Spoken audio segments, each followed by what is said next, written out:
Hey guys, আসসালামু আলাইকুম। কেমন আছেন সবাই? আশা করি ভালো আছেন, কিন্তু আমি মোটেও ভালো নেই। কারণটা নিশ্চয়ই বুঝতে পারছেন। আমার পাখিটি আর আমাদের মাঝে নেই। মিঠু মারা গেছে। আজকে দুপুর 12:38 সে মারা যায়। অনেকে কমেন্ট করেছেন যে আসলে কী কারণে মারা গেল, কোনো সমস্যা ছিল কি না বা অসুস্থ হয়েছে কি না। আসলে ও কোনো অসুস্থ ছিল না, কোনো সমস্যাও ছিল না, সব কিছুই ঠিকঠাক ছিল। সকালবেলাও খাবার খাইছে, কিন্তু হঠাৎ করেই সে মারা যায়। কী কারণে মারা গেল ওই কারণটা আমরা এখনও খুঁজে পাইলাম না। কী আর বলবো, সবারই একদিন মৃত্যুর স্বাদ গ্রহণ করতে হবে, এটা বলে মনকে সান্ত্বনা দেওয়ার চেষ্টা করতেছি। কিছু করার নাই আর। আসলে ও আমাদের ফ্যামিলির একজন মেম্বারের মতো হয়ে গেছিলো, ফ্যামিলি মেম্বার বলা যায়। ওকে আমি দীর্ঘ প্রায় 8 বছর যাবৎ ধরে আমি পালন করতেছি, পোষণ করতেছি। বেশিরভাগ সময় ও খাঁচার বাইরেই থাকতো, ছাড়া থাকতো। তো মাঝখান দিয়ে কিছুদিন আগে ও চুরি হয়ে যায়। তো হয়তো যে নিয়েছিল তা সে নিয়ে এটা রাখতে পারে নাই, কামড় দিয়েছে বা কিছুর জন্য, সেই জন্য ছেড়ে দিয়েছিল। তো আমি আবার ফেসবুকে পোস্ট করি যে আমার পাখিটি হারানো যায়। তারপরে আমার বন্ধু নাজিম আমার ফোন দেয় যে ওদের বাসায় আমার পাখিটি গেছে। তারপরে সেখান থেকে আবার ওরে আমি আনি। প্রায় 1 বছর হয়ে গেছে সেখানে হারাইছিল। কিন্তু ও সবসময় আমি খাঁচার বাইরে বাইরেই রাখি, ছাড়া থাকে সবসময়। ও সবসময় ঘোরাফেরা করে, এবং আমি যখন বাসায় আসি আমার শব্দ পায় তখন সে চিৎকার শুরু করে। আমার হুন্ডার শব্দ পাইলে সে চিৎকার শুরু করে।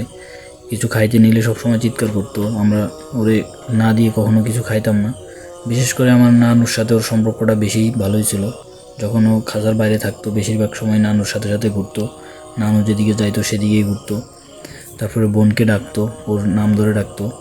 তারপরে মিঠু বলতো, কাকা বলতো, অনেক সুন্দর করে কথা বলতো। কিন্তু কেন যে হঠাৎ করে সে আমাদেরকে ছেড়ে চলে যায়, যদি একটু অসুস্থ থাকতো তাইলে হচ্ছে মানা যেত যে আসলে ও অসুস্থ ছিল সেজন্য মারা গেছে। কিন্তু কোনো অসুস্থ নাই, কোনো কিছুই নাই, হঠাৎ করেই মারা যায়। যেহেতু সে আমাদের ফ্যামিলি মেম্বার ছিল আর সে মানুষের মতো কথা বলতে পারতো, সেজন্য আমি তাকে মানুষের মতো করে দাফন করার চেষ্টা করলাম। তারপর আমি তাকে দাফন করি, মানুষের মতো করেই সব কিছু করি, গোসল দেই। তারপরে হচ্ছে সাদা কাপড়ে মোড়াই। তারপরে হচ্ছে বাঁশের চারা দিয়ে তার যেই চালনিগুলো দেওয়া হয় কবরস্থানে সেটাও দিই। তারপর আমি তাকে দাফন করে দিলাম আর কি। কী করার, আসলেই সেই মুহূর্তটা যে কত কষ্টের ছিল সেটা আপনাদেরকে বলে বোঝাতে পারবো না। আসলে যে একটা পাখি পালে, যে একটা পশু পোষণ করে, আসলে সেই জানে যে এটার মর্মটা কী, কতটা কষ্ট আমি পেয়েছি সেটা আপনাদেরকে বলে বোঝানোর মতো না। সেজন্যই আমি এখন চিন্তা করলাম যে আর কখনো কোনো পশু পাখি পোষণ করব না। এটার কষ্ট বয়ে নেওয়ার মতো ক্ষমতা আমার নাই। আমার 2টা প্রিয় জিনিস ছিল।